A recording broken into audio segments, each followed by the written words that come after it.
परमेश्वर का धन्यवाद हो कि उसने हमारे जीवन में फिर से ये मौका दिया है कि हम आज वेंसडे फेलोशिप में लाइव मिल सकें और कुछ देर प्रभु की नज़दीकी में बिता सकें। आइए हम आज की इस छोटी आराधना को शुरू करते हैं और प्रार्थना करें। प्रभु हमारे आसमानी बाप, हम तेरा हृदय से धन्यवाद करते हैं कि तूने हमारे जीवन में ये फिर से मौका दिया है कि आज शाम के समय हम तेरी निकटता में आ सकें और कुछ पल तेरी नज़दीकी में बिता सकें। हमारा विश्वास है प्रभु, हमारे सारे परिवार, जितने लोग भी हमारे साथ इस समय लाइव जुड़े हैं, आपके सुरक्षित हाथों में है। आपका अनुग्रह का हाथ उन पर है प्रभु, और इसी तरह से प्रभु इन दिनों में आपका हाथ हर एक परिवार पर बना रहे। सारा इज्जत प्रभु हम तुझे देते हैं, मान सम्मान हम तुझे देते हैं, क्योंकि तू ही इसके योग्य है। आज जो भी हम तेरी स्तुति के भजन गाते हैं, वचन से पढ़ते हैं प्रभु, मनन चिंतन करते हैं, वो सब कुछ तुझे ग्रहण योग्य हो। तेरे मीठे नाम से मांगते हैं, आमीन। हम लोग एक गीत गाएंगे, 239, 239। यीशु कैसा दोस्त प्यारा, दुख और बोझ उठाने को।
मैं पढ़ूंगा।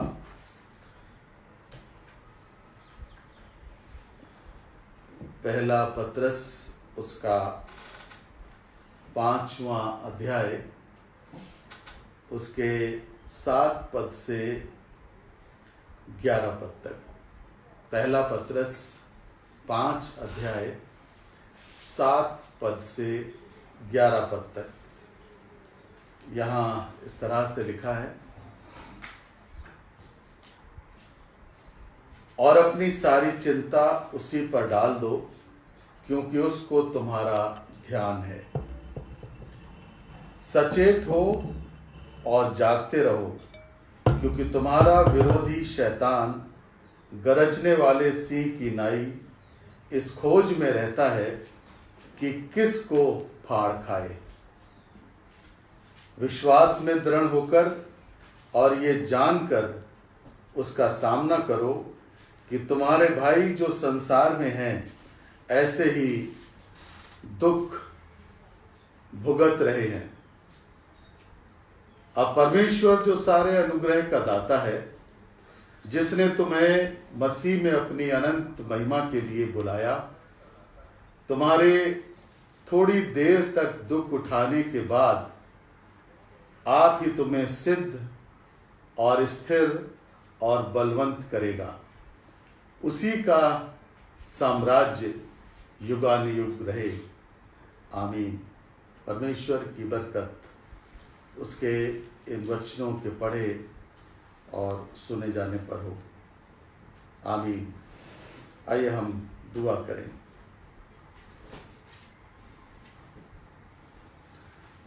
खुदावंद हमारे आसमानी बाप, बड़ी दीनता नम्रता के साथ अपने सरों को झुकाए हुए तेरी हुजूरी में हैं।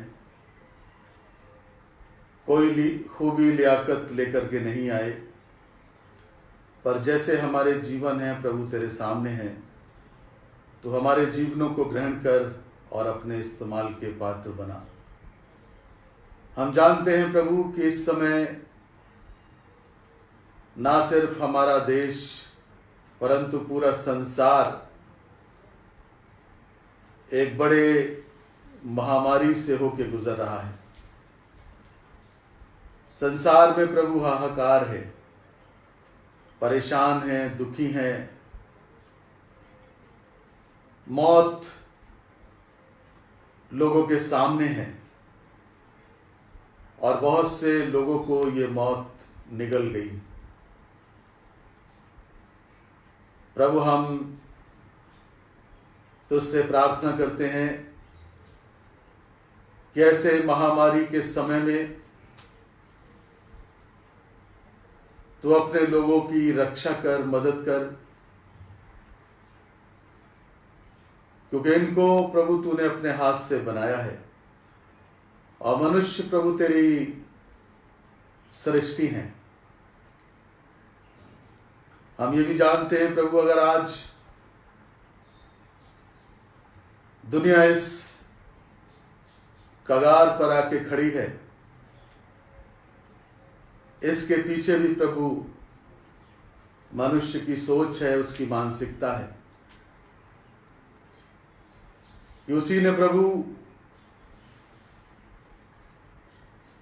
इस महामारी का आविष्कार किया।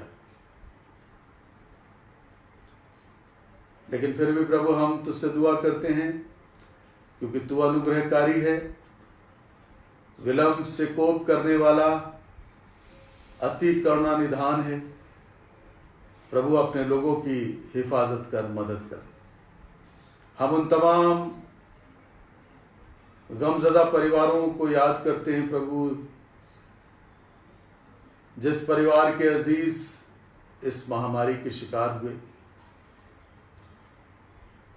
तेरा शांति और इत्मीनान का हाथ प्रभु उन पर हो। हम उनके लिए भी दुआ करते हैं प्रभु, जो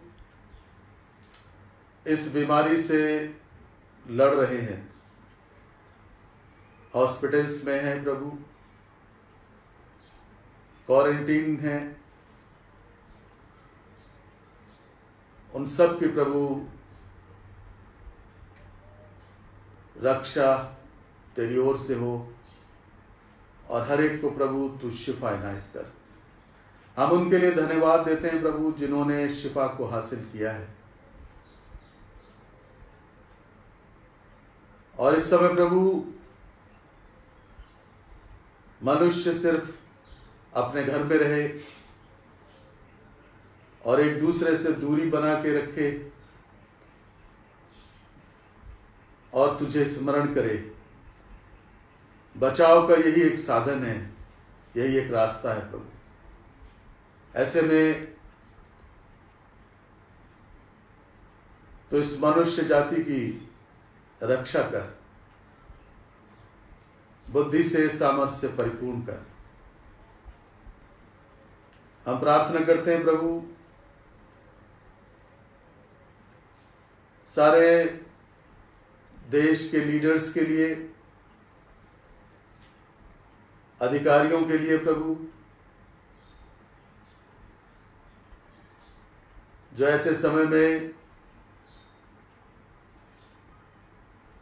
इस काम में लगे हैं कि किस तरह से लोगों की मदद हो सके। प्रभु उन सब की तू रक्षा कर और ऐसे रास्ते निकाल कि जरूरतमंदों को मदद पहुंच सके।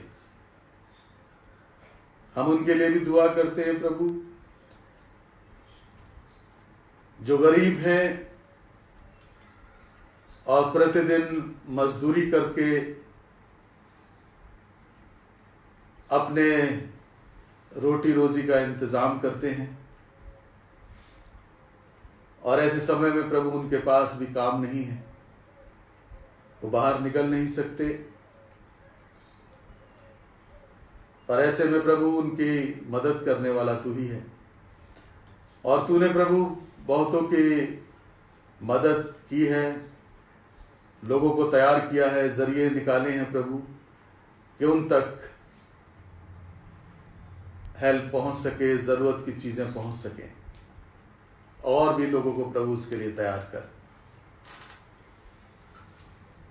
हम प्रार्थना करते हैं प्रभु इस समय विशेषकर उन तमाम मेडिकल वर्कर्स के लिए, डॉक्टर्स, स्टाफ नर्स, टेक्नीशियंस और भी जो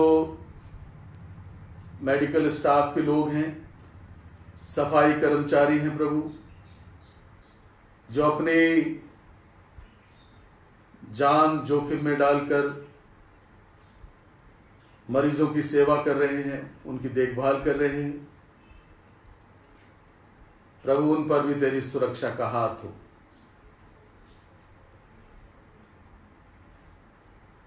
प्रार्थना करते हैं प्रभु हम अपने देश के लिए भी, ऐसे समय में प्रभु हमारे देश में भी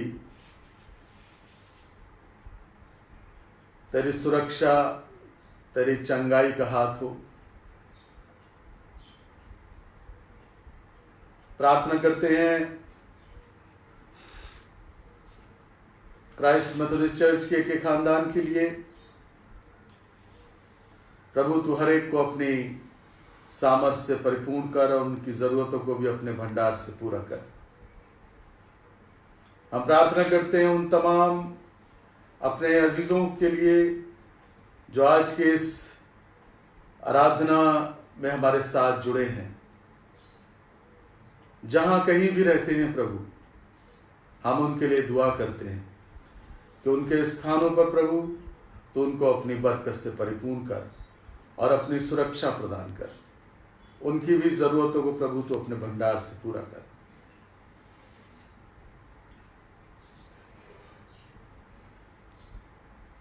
दुआ करते हैं प्रभु अगर कोई बीमार है, किसी और दुख तकलीफ में है, परेशानी मुसीबत में है, हमारी दुआ है प्रभु उनकी हर एक परेशानी को, मुसीबतों को, दुख तकलीफों को उनसे दूर करें।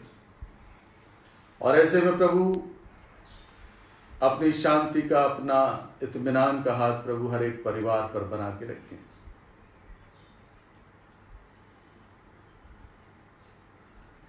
ऐसे में हर एक शख्स प्रभु, हर एक देश का नागरिक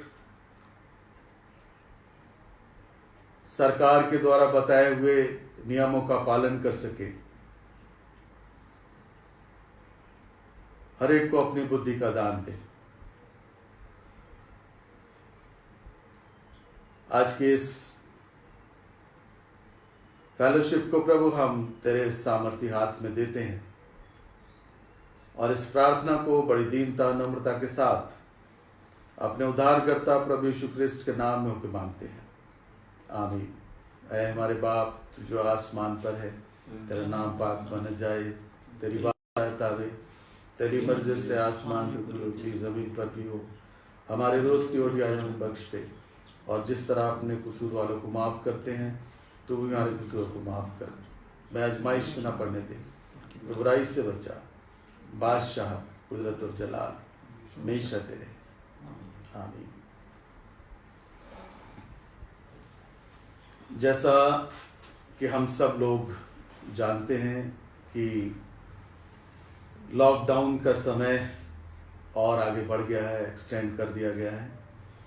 3 मई तक इसको आगे बढ़ा दिया गया है और हम सब लोग इस बात से वाकिफ़ हैं कि इस समय लॉकडाउन ही इस बड़ी बीमारी का इलाज है। तो आप सबसे ये अपील है कि इसका हर एक परिवार पालन करे और जो भी सरकार ने नियम दिए हैं उसको खुद भी पालन करें उसका, और दूसरों को भी इसके लिए इनकरेज करें।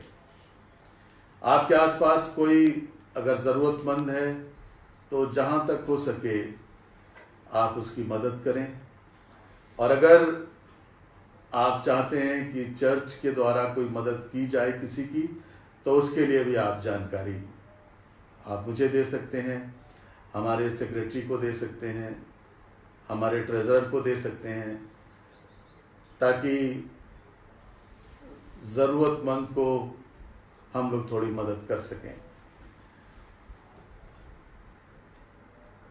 इस समय में हमें और इसका कड़ाई से पालन करना है, और ये खुशी की बात है कि हमारा जो बरेली शहर है, जो एक परिवार इससे इन्फेक्टेड था वो ठीक हो गया है, और उम्मीद है कि आगे भी ठीक रहेगा। तो ये सब इसलिए है कि सबने इसका पालन किया है, और यही एक बचाव का रास्ता हम सब के पास है। बच्चों का भी ध्यान रखें और बच्चों को भी बाहर जाने से रोकें। अगर बहुत ज़रूरी हो तो आप लोग बाहर जा सकते हैं, और मुंह पे आपके मास्क ज़रूर होना चाहिए, और डिस्टेंसिंग बहुत ज़रूरी है। एक दूसरे के साथ एक दूरी बना कर रखें, हाथों को बार बार धोएं, ये भी बहुत ज़रूरी है। अगर कभी भी आपको आवश्यकता है कि आपके लिए प्रार्थना की जाए तो आप फ़ोन कर सकते हैं, और किसी भी समय आप प्रार्थना के लिए फ़ोन कर सकते हैं। मैं आज रात या कल तक आपको और पास्टर्स के नंबर भी दे दूंगा, आप किसी को भी कॉल कर सकते हैं और प्रार्थना आपके लिए की जाएगी।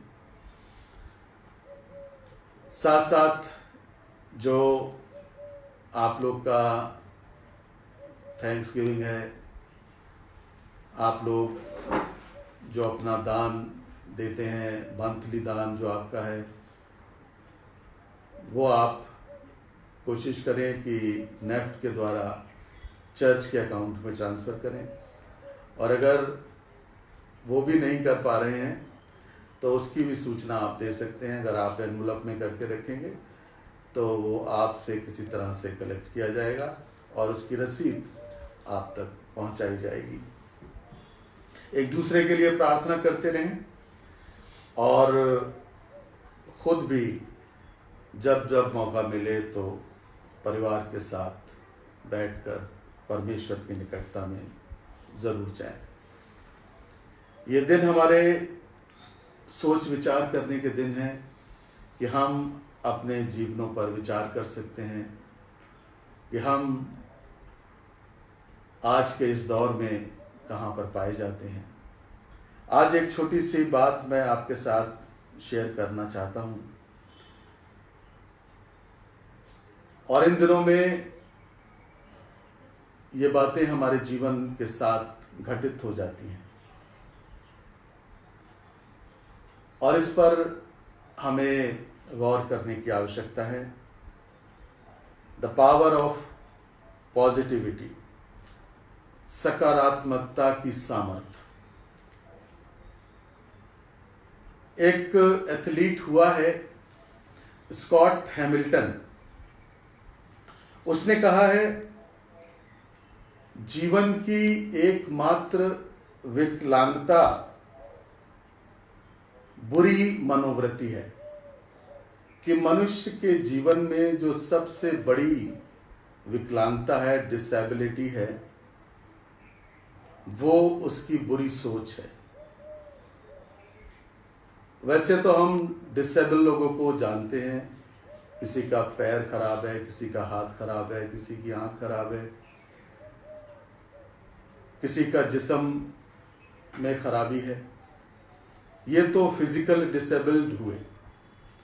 लेकिन जो मनोवृत्ति है, जो मानसिकता अगर विकलांग है तो वो मनुष्य के जीवन को ही बर्बाद कर देती है। और इसके लिए ऐसे समय में मनुष्य की नेगेटिव थिंकिंग, नकारात्मक सोच, अच्छा खासा इंसान होता है तो उसके अंदर ये सोच आ जाती है कि जो नौकरी मैं कर रहा हूं ये बहुत अच्छी नहीं है, इससे मैं संतुष्ट नहीं हूं। दूसरा, जो मेरा अधिकारी है वो डिमांडिंग है, वो प्रतिदिन मुझे अलग अलग जिम्मेदारियां बताता रहता है, काम देता रहता है। दूसरा, कभी वो मुझे किसी भी काम के लिए एनकरेज नहीं करता, मेरी प्रशंसा नहीं करता। तो अच्छा खासा व्यक्ति इन सोच के साथ जब जीने लगता है तो उसके जीवन में कभी खुशी, संतुष्टि नहीं होती। और इसलिए ये ज़रूरी है कि हम ऐसे समय में अपनी जो सोच है उसको बेहतर बनाएं, क्योंकि परमेश्वर ने ये मौका हमें दिया है कि हम घर में बैठकर बहुत सी बातों पर सोच विचार कर सकते हैं। हम उन पर गौर कर सकते हैं जिनके पास छोटी सी नौकरी है पर वो उसमें भी संतुष्ट है। हम उनके जीवन पर भी गौर कर सकते हैं जिन्हें नौकरी मिली है, पदोन्नति मिली है, तो वो ये भी कहते हैं कि हम इसमें बेस्ट करेंगे, हमारे अधिकारी को कभी हमसे शिकायत नहीं होगी। उनकी सोच क्योंकि सकारात्मक है, पॉजिटिव है। और जब उनकी सोच पॉजिटिव है, सकारात्मक है, तो वो अपने जीवन में आगे बढ़ते हैं, उनके जीवन में खुशियां होती हैं, बरकतें होती हैं और वो संतुष्ट होते हैं। जो कुछ उनके पास है वो उसमें संतुष्ट होते हैं। ऐसे में गौर करने की ज़रूरत ये है कि जब परिस्थितियां कठिन हों तब हमें अपने मनोवृत्ति को, अपनी मानसिकता को स्थिर करके रखना है। और जब परिस्थितियां विपरीत होती हैं तो हमारे दिमाग में नकारात्मक बातें भी आती हैं। और ये क्योंकि इंसान का स्वभाव है तो ये ज़रूर है कि आएंगी ही। लेकिन ऐसे में आपको सोचना ये है कि अगर आपके मन में नकारात्मक विचार आते हैं तो आपको सकारात्मक विचारों को भी अपने साथ रखना है, और जो पॉजिटिव थॉट्स होंगे, पॉजिटिव थिंकिंग आपकी होगी, वो आपके जीवन को खुशहाल और बेहतर बनाएगी। जो हिस्सा मैंने आपके लिए और अपने लिए पढ़ा, पहला पत्रस उसका 5वां अध्याय, उसका 7 से 11 पद पढ़ा, और यहाँ यही लिखा है, अपनी सारी चिंता उसी पर डाल दो क्योंकि उसको तुम्हारा ध्यान है। सचेत हो और जागते रहो क्योंकि तुम्हारा विरोधी शैतान गरजने वाले सी की नाई इस खोज में रहता है कि किसको फाड़ खाए। इन दिनों में शैतान भी इस कोशिश में हर समय है कि एक तो आप परेशान हैं, इस दौर से होकर गुजर रहे हैं, और दूसरा शैतान भी इस कोशिश में है कि कब आपके मन की स्थिति को बदल दे, कब आपके विचारों को अच्छे विचारों की जगह बुरे विचारों को डाल दे। वो प्रतिदिन इस कोशिश में लगा है, क्योंकि इन दिनों में आप प्रतिदिन दुआ बंदगी कर रहे हैं, अपने परिवार के साथ बैठकर परमेश्वर के नज़दीकी में आ रहे हैं, अपने जीवन पर सोच विचार कर रहे हैं, और बहुत से लोग प्रभु की निकटता में पाए जाते हैं। तो इन दिनों में मेरा सुझाव है आप सब लोगों के लिए कि अपने मन की रक्षा करें, बुराई से, बुरे विचारों से अपने आप को बचा के रखें, क्योंकि वचन ये कहता है कि वो इस कोशिश में है, फिराक में है कि कब आपको फाड़ खाए। और वो ऐसा नहीं है कि जैसे जानवर आया और फाड़ खा गया, वो आपके विचारों को ही दूषित कर देगा, और आप अपने मन में क्रूरता पाल लेंगे, आपके मन में बुराइयां आ जाएंगी, और आप परेशान होने लगेंगे। ये महामारी ने तो परेशान किया ही हुआ है, लेकिन दूसरी परेशानियां आपके जीवन में शुरू हो जाएंगी। तो ऐसे समय में अपने आप को संभाल के रखें, बचा के रखें। जब परिस्थितियां कठिन हैं तो अपने मन को स्थिर रखें। दूसरी बात, इस बात को भी समझने की कोशिश करें कि आज अगर बुरा वक्त है तो ये हमेशा बुरा नहीं बना रहेगा। आज अगर समय ठीक नहीं है, परिस्थितियां हमारे अनुकूल नहीं हैं, कठिन परिस्थितियां हैं, तो ये भी धीरे धीरे चली जाएंगी। इस बात का भी विचार रखें, सोच रखें। अभी थोड़े ही दिन पहले की बात है कि हम लोग पतझड़ के मौसम को देख रहे थे कि जो पेड़ों में पत्ते थे, पुराने पत्ते सब झड़ गए, सूख गए, गिर गए। फिर धीरे धीरे हर एक पेड़ में नई पत्तियां आई और पेड़ बड़े खूबसूरत दिखने लगे। ये प्रकृति का नियम है, बदलाव, चेंजेस, ये प्रकृति का नियम है। तो ऐसे ही मनुष्य के जीवन में भी बदलाव आते रहते हैं, परिस्थितियां बदलती रहती हैं। हमारे देश में ही नहीं परंतु पूरे संसार में प्रकृति में बदलाव आता है। हम लोग मौसम के बारे में जानते हैं कि अब गर्मियां शुरू हो गई हैं, थोड़े समय के बाद बरसात होगी, फिर जाड़े आ जाएंगे। समय के अनुसार मौसम बदलता है, और ऐसे ही समय भी बदलता रहता है। लेकिन हम अपने आप को स्थिर रखें। जब कभी चेंजेस हमारे जीवन में लगने लगे, कभी कभी हमारे जीवन में भी चेंजेस आते हैं, स्वभाव को लेके आ गए, हमारे जीवन में बदलाव आ गए। कभी कोई बड़ी परेशानी परिवार में खड़ी हो गई, तब भी उससे हमारे स्वभाव में बदलाव आ जाता है। कभी कभी हम किसी चीज़ की इच्छा करते हैं, वो हमें नहीं मिल पाती, हमारे जीवन में बदलाव आ जाता है। कभी बड़ी बीमारियां हमारे जीवन में आ जाती हैं, तो उससे भी हमारा जीवन प्रभावित हो जाता है। तो ऐसे में बहुत ज़रूरी है कि अपने मन की रक्षा करें। अब थोड़े दिनों के बाद हम देखेंगे आंधी तूफान भी रहते हैं इन दिनों में। अभी पिछले दिनों में भी आंधी चली, पानी भी बरसा। ये सब बदलाव का एक समय होता है। कभी कभी हम देखते हैं पूरा दिन अच्छा निकला, शाम के समय आंधी आ गई। तो जीवन के भी यही पल होते हैं कि जीवन अच्छा चल रहा है, जीवन के कुछ हिस्से में कभी कभी अंधकार आ जाता है, परेशानियां आ जाती हैं, दुख तकलीफें आ जाती हैं। पर ऐसे में अपने आप को संभालना बहुत ज़रूरी है। बाइबल में पढ़ रहा था तो बाइबल भी हमें बताती है कि परमेश्वर ही समय और मौसमों को बदलता है। मैं आपके लिए ये आयत पढ़ना चाहता हूँ। दानियल नबी की पुस्तक, उसका 2 अध्याय और उसका 20 और 21 पद। यहाँ लिखा है कि परमेश्वर का नाम युगानुयुग धन्य है, क्योंकि बुद्धि और पराक्रम उसी के हैं।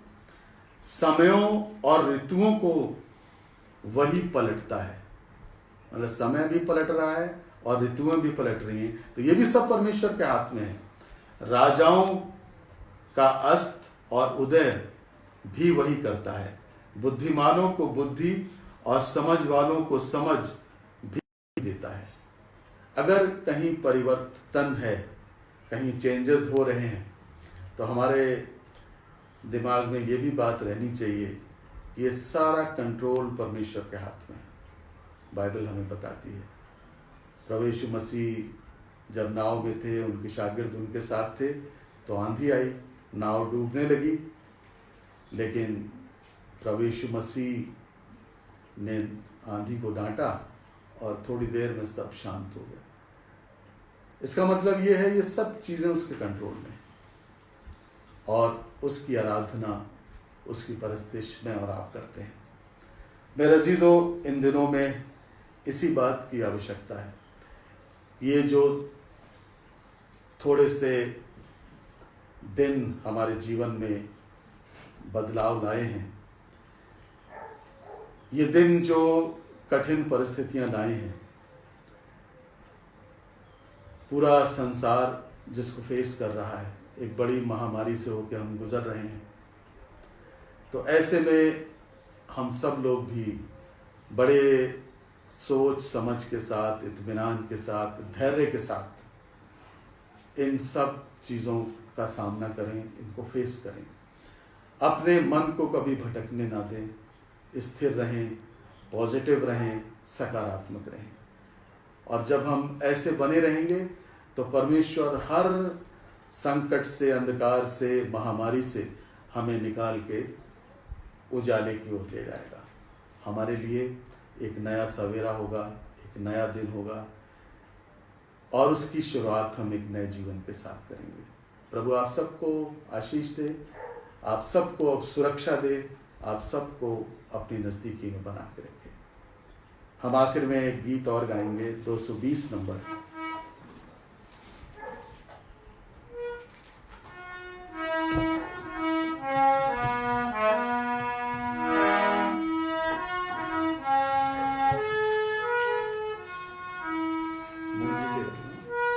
मुंजी के कदमों पर चलना हम चाहते हैं।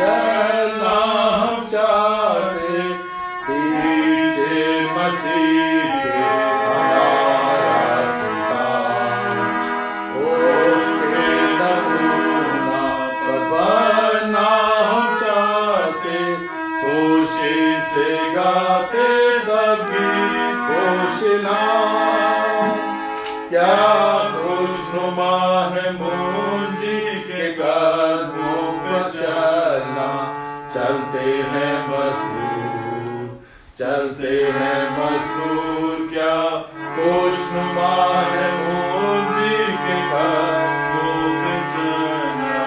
बीच आसमानी नूर हादी के ज़्यादा हम पासा न चाहते राह में आज़माइश या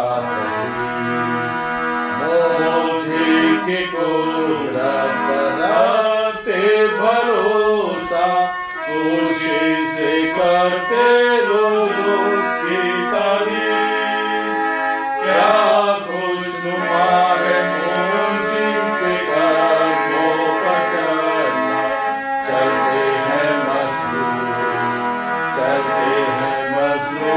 क्या खुशनुमा है मुंजी के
संडे की आराधना भी हम शाम को 6 बजे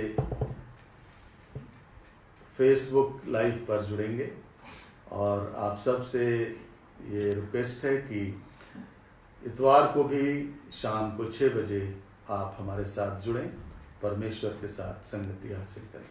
हम दुआ करेंगे।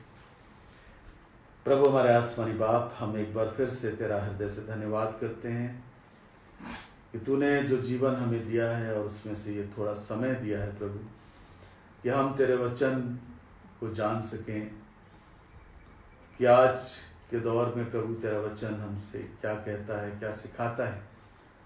और तूने ये मौका दिया है प्रभु कि हम अपने जीवन में तेरे वचन को उतार सकें।